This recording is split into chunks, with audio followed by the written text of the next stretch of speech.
So in this video, I was interviewed by NTA and I was asked questions around career paths, insights, and emerging industries for youths. One thing I stressed in this interview, this discussion, basically is how that you should not always follow your passion, but follow the money. Listen, it's a very insightful and interesting conversation and topic, and you're going to love it. So keep watching and let's get right into it. All right, so we're talking about career path, insights, emerging industries and opportunities for youth. All right, yes, and of course, like she said, we have a guest already in the studio here in the chat room talking about Joseph Dawn. Joseph Dawn is a sales and marketing expert. Hi, Mr. Joseph. Hello, John. Thank you very much for having me, and thank you to my amiable second guest for having me. Okay, so well, you just heard what we're talking about now. Career path, insights, emerging industries and opportunities for young people. Of course, this is Youth Forum, and I will talk about issues that concern young people, issues that are of relevance to young people, you know, and development and all that. So, as a way of starting, what would you say about career? You know, talking about career path, and then maybe you want to define what career, you know, give a meaning to it in this context, and then probably talk about profession, maybe differences that exist between a profession, career, and then jobs and all of that. Let's go. All right, so let me first start by thanking the both of you for, doing this for the youth. In today's world, in today's time and age, there are a lot of programs, you know, shows and everything that exists for the sole purpose of distracting the youth. Right, so I'm glad that there are helpful shows and programs like this as well. So let's dive into it. Career, profession, what's the difference? Now, there's a subtle difference, but I think overall they are one and the same. What's the subtle difference? For example, you work in media, right? So career would be your overall work in media. So your overall work history record in media. So you say John Best has a blooming career in media that spanned for over 6 years, right? That is career. Now, profession will now mean your specific job role per time. So, for example, you could be a reporter, you could be an editor, you could be a producer, you could be a scriptwriter. Those are all professions within the media career path or industry. So that's basically the subtle difference. Can they be used interchangeably? Of course they can, but yeah, that's it. Okay, but just before Faith comes in here, Faith, just give me a few seconds, all right? Let's you know, talking about profession, career, you've said so much about it. You know, I got to find out that one of the things that you know, we can use as a difference that exists between career and profession is that most of the times, you know, we depend on the four walls of higher institution of learning, that formal, you know, to get that formal education and all of that. For profession, while the career, it's basically on you know, personal growth and development and all of that. As a result of your personal growth and all of that, what would you have to say? See, so back in the day, I would have totally agreed with you that profession means that you have to go to school, go to university and all that. Now, of course, there are still professions like that. So there are what I call sensitive professions and industries where, as a matter of fact, you must go to school. For example, you don't want a doctor that learned on Udemy or YouTube to treat. So, for example, let's say you walk into the theater, you're about to have surgery, or your wife is about to go through CS, and the doctor comes with his stethoscope and everything, and say, "Oh, sorry, I just need to check back that online course." You will be like, please, please, as in take me to another hospital. So you see, so those are like sensitive industries and professions where you must, you don't want a pilot that learned online to fly like that. So you're in the plane, and you know that there are noise that they usually make that their introduction, and say, "Oh, my name is Pilot Joseph Dawn, and I'd like to let you know that this is my first flight, and basically I've been learning on Udemy for a while. I'm feeling confident." You know, that's it. Please take me down from this plane. So that's it. But in today's world, and with the emerging industries and career paths and all of that, it's safe to say that there are other professions that you can, you know, delve into without necessarily going to school. For example, you don't need to go to the falls of the university to learn about things like artificial intelligence, things like coding, things like digital marketing and all of that. Now there are courses for that, but I'm just saying they are really not necessary. There are things you can learn, be very good at, and implement in the real world. So thank you so much. Thank you so much. Now that we know what career and profession is, can you just tell us what are the things to look out for when picking out a career or a profession? What are the things to consider? Should we go for our passion or talents? Just tell us. Right. So if you're in a first world country, let's say you're in the US, let's say you're in the UK, let's say you're in Canada, then we can start the conversation like that. So you'll say, before you delve into any career paths, do you have passion for it? Do you have the talent? Do you find fulfillment and satisfaction? Do you love it? You must love what you do and all of that. But we're speaking to people in third world Nigeria and Africa, right? That means a lot of those things don't apply. If I'm going to advise somebody that is trying to choose a career path or a profession or anything like that in third world Nigeria, the first thing I'll tell you is to look at the upside. So what is the upside of this career path?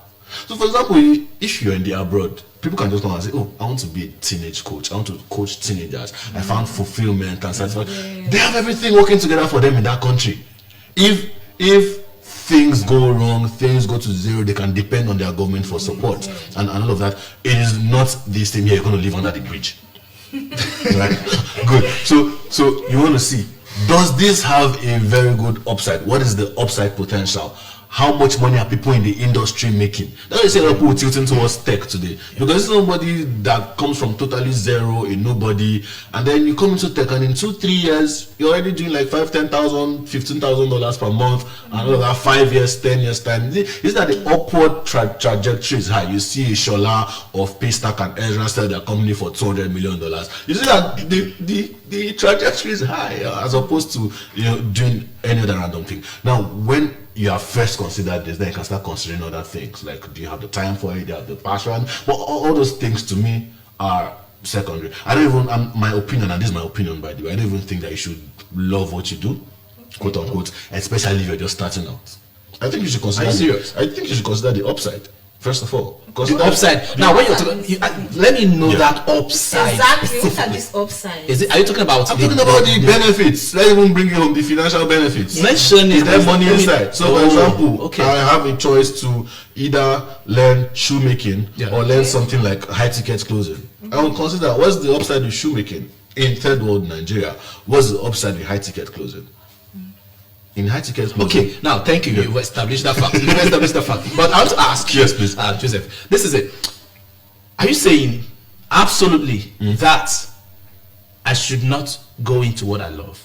What if I consider the upside of it? I go into it, and because I do not have that love for it, and at some point I fail, or I have that discouragement that's of some sort. Something just happened.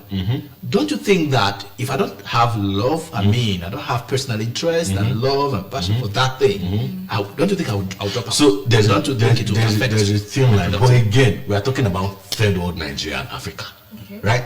Hunger is a big motivation. And that's the truth. Hunger is a very big motivation. You don't necessarily have to. That's why people come out of the university, for example. This is reality. People come out of the university, they study medicine, they study engineering, and they're saying, I'm looking for a job, any job. Why should you be looking for any job? You should not be applying to jobs that are engineering. I'm looking for engineers working in the bank. Did you think they really love working in the bank? They don't love working in the bank. That's where they are going to get paid for now. So the thin line is this. Now, I'm not certain. I'm not sure. I wouldn't want to say that they do not really love working there. Not really love. Are you trying to say that if you have a career now and it actually has financial benefit like this upside, we should go for it. But if that career doesn't have financial benefit, should we forget about it? Should we have our passion? And this is my opinion. Right? For example, we have currently the richest man in Africa, Aliko Dangote, right? He's into a couple of things: oil and gas, sugar production, salt production. Do you think Dangote is passionate about salt? Okay. Do you think he loves salt so much? I love salt. I want to make salt. Oh well, you can't say I can't say that. I can't. Do you think he respond loves to that sugar? directly for Do you think he loves neither oil and gas? Even if you tell me whether or not he likes it, I may not take that to be the exact. Just thing here. look at the big picture. Okay. Dangote is an entrepreneur. Yes. Dangote is passionate about entrepreneurship. Okay. Dangote is passionate about solving problems, not necessarily products. That is why, listen, that is why people can rest products and pivot the company. Okay. If you are passionate, for example, YouTube started as a dating site. For example, YouTube is the biggest video sharing platform in the world today. What if the founder of YouTube was passionate about online dating? I say, the world is moving, I must not pivot, I will stay on online dating. We'll probably not have the YouTube we have today. So you want to step back from passion for a bit. Passion is good, though. It's very good to be passionate.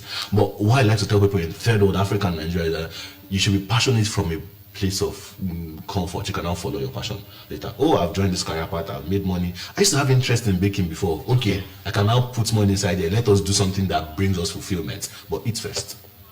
Okay, where is the place of let me get to know the place of problem solving as a requirement or one of the things to consider venturing into any career. That's part of looking at the upsides. That's part of looking at the upsides. For an industry to be very rewarding, because why I said so, Joseph, why I'm asking that is because number one, there are times that you want to solve a particular problem, right? And the money may not be there immediately. That money may not come immediately, but because you know you're so convinced and you're so interested in giving a solution or providing solution to that problem, you want to do it. So what happens if at the end of 6 months, 1 year, I do not get that money that I had envisioned? You pivot now. So I just drop it. You pivot, not necessarily drop it. So I'll give somebody this example yesterday with Elon. Elon had this X dream years ago. Yeah. Right. But see the different things he had to do before everything is now coming together as X. He first coming, then PayPal, sold off PayPal, and doing everything he's doing now with SpaceX, with Tesla, with Starlink and all of that. Then buying Twitter, finally having enough leverage to buy Twitter. And guess what? Months after he buys Twitter, he renames it X. Yeah. So the X kind of empire is coming together right now. But it took time. So if you're trying to do something and it's not really there that time, you pivot. You have to eat first. Get the bag first, brother.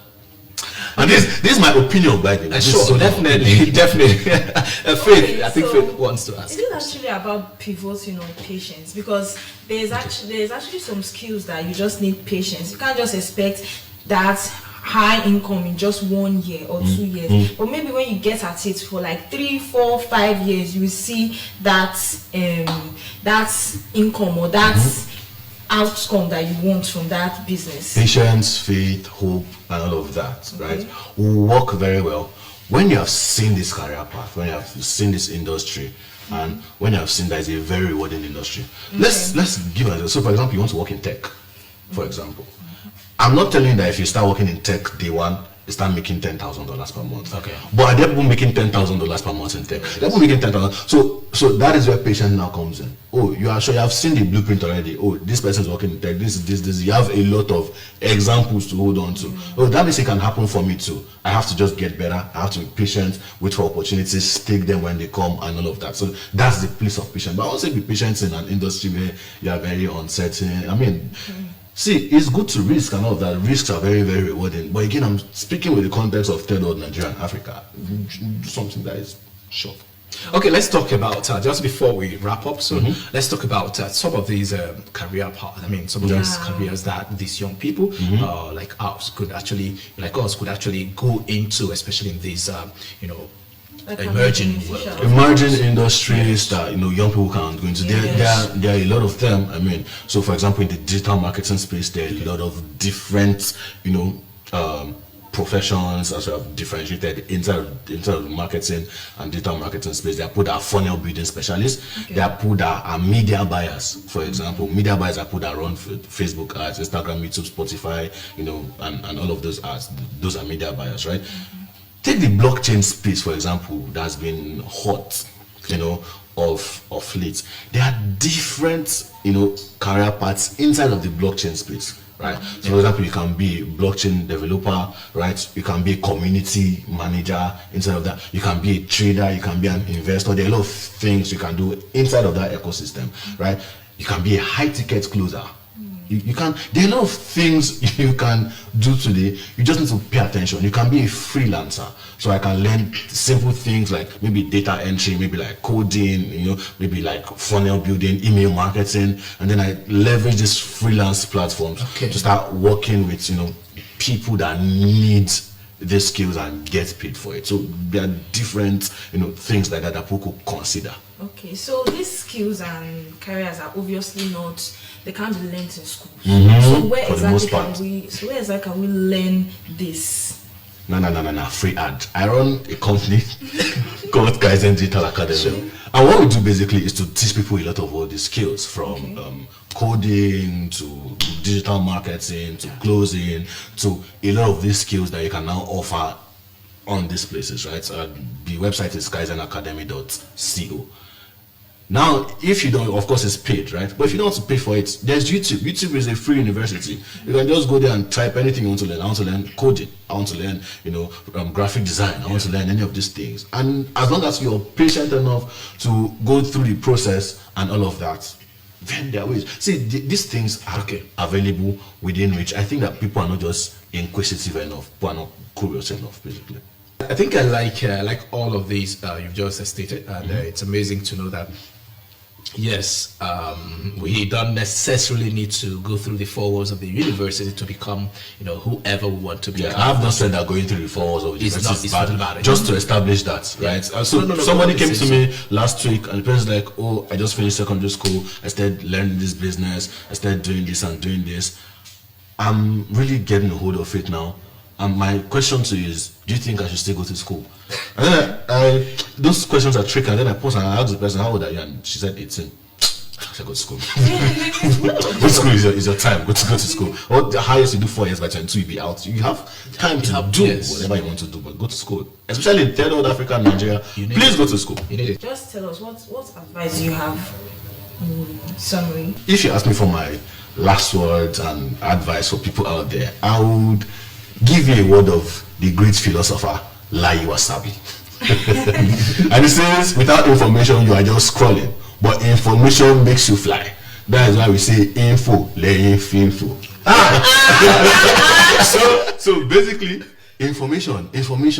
Always be curious, always be inquisitive. Don't just allow, somebody made this amount of money, just it's them now. You're like, but ask questions. Oh, how did it happen? How can I leverage on it? And all of that. You don't know. By asking those kind of questions, you get information that eventually makes you fly. If that makes any sense. So that's my last word.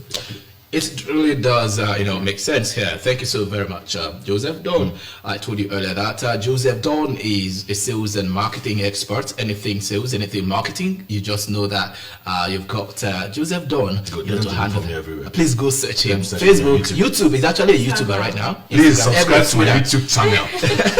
Please subscribe to his YouTube channel. I have lots of informative and educative content there. Actually, marketing, personal development, sales, and everything that you just need. All right. Okay, this is the much you can take here in the chat room with our guests. The program continues. Thank you.